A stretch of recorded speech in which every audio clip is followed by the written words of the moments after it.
ስላለሽ መጉደልን አላውቅም።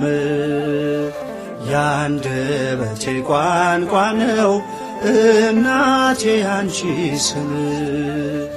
ሰንደቄና አርማዬ የኔ መታወቂያ ነሽ።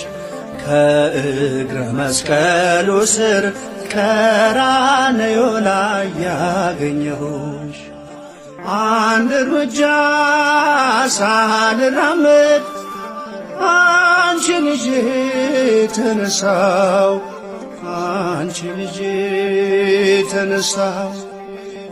እመቤቴ ዛሬም ባርኪኝ ውዳሴሽን አበዛለሁ። የጌታ እናት ዛሬም ባርኪኝ ውዳሴሽን አበዛለሁ።